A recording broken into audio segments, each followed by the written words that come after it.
Selamat pagi kepada Dr. Laili dan rakan-rakan sekalian. Jadi hari ini kami daripada kumpulan satu akan membentangkan tentang tugasan kumpulan kami pada kursus CHM 4583 yaitu Kimia Kosmetik dalam video ini.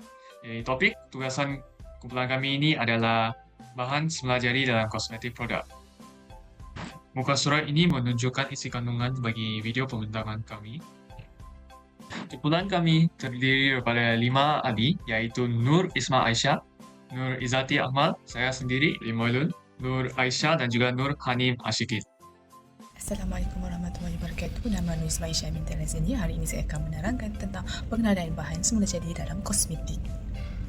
Seperti yang mana kita tahu, sejak beribu-ribu tahun yang lalu, penggunaan produk kosmetik telah memainkan peranan penting dalam kehidupan manusia. Hal ini dapat dinyatakan kerana mereka telah membenarkan peningkatan kecantikan, perlindungan kulit, penjagaan gigi, penggunaan wangian dan pengecatan kulit untuk budaya dan agama.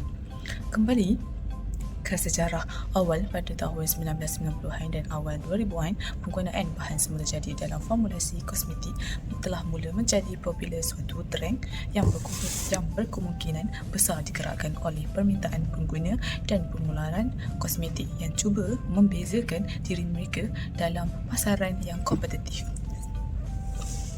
Seterusnya saya akan menerangkan bahan semula jadi yang boleh digunakan dalam produk kosmetik. Yang pertama adalah aloe vera. Aloe vera merupakan bahan berasaskan tumbuhan. Aloe vera diekstrak daripada daun tumbuhan aloe. Antara kebaikan aloe vera adalah melembabkan kulit secara mendalam, menjadikannya sesuai untuk kulit kering. Selain itu, dia juga membantu menenangkan kulit yang terdedah kepada matahari kerana sifat anti radang. Dan yang ketiga, mengandungi antioksidan seperti vitamin C dan vitamin E untuk membaiki kerosakan kulit serta mempercepatkan pertumbuhan. Kegunaannya adalah digunakan sebagai pelembab dan pelindung matahari. Bahan semula jadi yang seterusnya adalah clay, alkohol, bahan yang berasaskan mineral. Mineral semula jadi ini berasal daripada tanah berputih halus. Antara kebaikannya adalah menyerap lebihan minyak daripada kulit, menjadikannya sesuai untuk kulit berminyak. Selain itu, ia juga boleh membersihkan yang pori dan mengurangkan risiko jerawat. Antara kegunaannya adalah digunakan dalam masker muka, pembersih dan sabun untuk kawalan minyak dan kebersihan kulit. Bahan semula jadi yang ketiga adalah collagen. Collagen biasanya diperoleh daripada sumber haiwan seperti ikan ataupun lembu. Collagen terkenal dengan kemampuan untuk meningkatkan keanjalan kulit, mengurangkan kerutan dan membantu mengekalkan kelembapan. Ia juga memainkan peranan penting dalam proses regenerasi kulit. Oleh itu, collagen sering digunakan dalam produk anti penuaan dan suplemen kesihatan kulit. Bahan semula jadi yang terakhir adalah minyak pokok teh. Dia diekstrak daripada daun pokok teh yang berasal daripada Australia. Minyak ini mempunyai sifat antibakteria yang sangat efektif, membantu melawan jerawat. Ia juga membantu mengurangkan kemerahan, bengkak dan iritasi pada kulit, menjadikan ia merupakan pilihan yang terbaik untuk mereka yang mempunyai kulit berminyak ataupun berjerawat. Jadi sekarang saya ingin membentangkan tentang kebaikan bahan semula jadi dalam kosmetik. Jadi bahan semula jadi dalam kosmetik ini bukan sahaja memberi manfaat kepada manusia, malah ia menyumbang kepada kelestarian alam sekitar. Kita mulakan dengan faedah kepada manusia. Jadi bahan semula jadi ini adalah pilihan yang sihat kerana ia membantu kita mengelakkan bahan kimia sintetik yang berbahaya terkena pada kulit kita, dan dengan ini risiko keresahan pada kulit dapat dikurangkan dan ia turut menyumbang kepada kesihatan dalam jangka masa yang panjang. Yang kedua adalah membantu dalam mengekalkan kelembapan dan perhadatan kulit. Jadi dengan membantu mengekalkan kelembapan, ia menjadikan kulit kita lebih segar dan lebih lembut. Dan yang ketiga adalah bahan semula jadi ini memiliki kesan anti penuaan kerana sebahagian bahan semula jadi ini mampu menggalakkan penghasilan kolagen sekaligus mengurangkan garis halus dan kerutan pada kulit.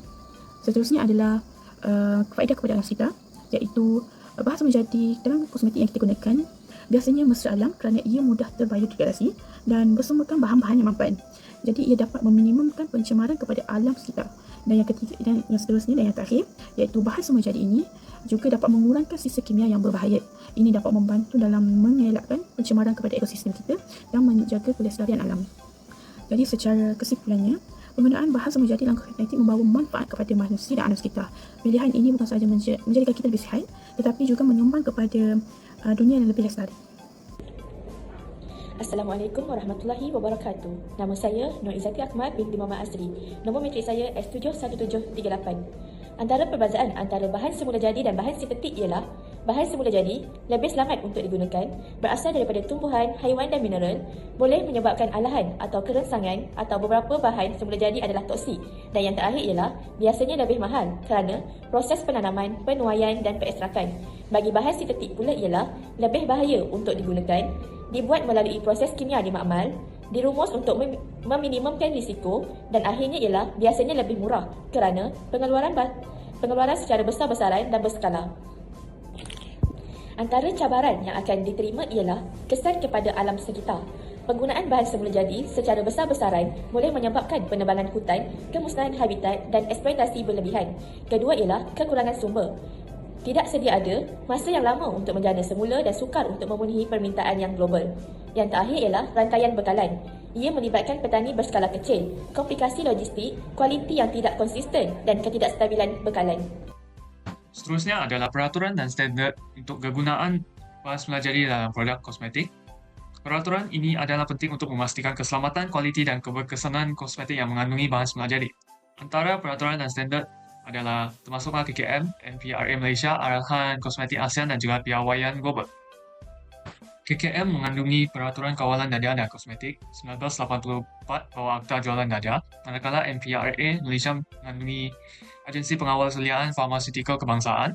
Arahan Kosmetik ASEAN mengandungi Garis Panduan ASEAN dan juga peraturan kosmetik yang seragam dalam kalangan negara ahli ASEAN. Piawaian Global mengandungi Garis Panduan ISO 16128 serta Piawaian EcoCert dan Cosmos dan juga pensijilan antarabangsa yang diiktirafkan oleh setiap negara. Selepas itu adalah trend dalam pengawal seliaan bahan semula jadi dalam produk kosmetik. Antara trend-trend adalah pelestarian dan sumber etika, di mana peraturan semakin memberi tumpuan kepada bahan semula jadi yang lestari dan diperoleh secara etika dengan pensijilan seperti Fair Trade, memastikan sumber yang bertanggungjawab dan perlindungan biodiversity. Trend seterusnya adalah pertumbuhan pensijilan global seperti standard global seperti Cosmos dan Nature semakin meluas, memastikan produk mengandungi sekurang-kurangnya 95% bahan organik dan mesra alam. Akhir sekali adalah rangka kerja pengawas seliaan untuk keselamatan pengguna, di mana peraturan ketat seperti peraturan kosmetik EU dan arahan kosmetik ASEAN semakin dikuasakan bagi memberi tumpuan kepada keselamatan dan ketelusan. Kesimpulannya, dengan perkembangan zaman, semakin ramai pengguna memberi lebih perhatian kepada kaedah penjagaan yang selamat, sihat dan berkesan. Produk semula jadi dan botani terus memainkan peranan yang penting dalam pembangunan kosmetik di seluruh dunia. Sumber baharu termasuklah sumber biologi marin, produk mikrob, produk biokejuruteraan akan terus diterokai. Hijau, semula jadi dan mesra alam telah menjadi panggilan dominan untuk industri barangan pengguna global. Daripada penggunaan sumber kepada penyelidikan dan pembangunan, daripada pengelauan kepada pembungkusan, setiap langkah proses akan menjadi lebih hijau dan lebih mesra alam. Itu sahaja daripada kumpulan kami. Sekian, terima kasih.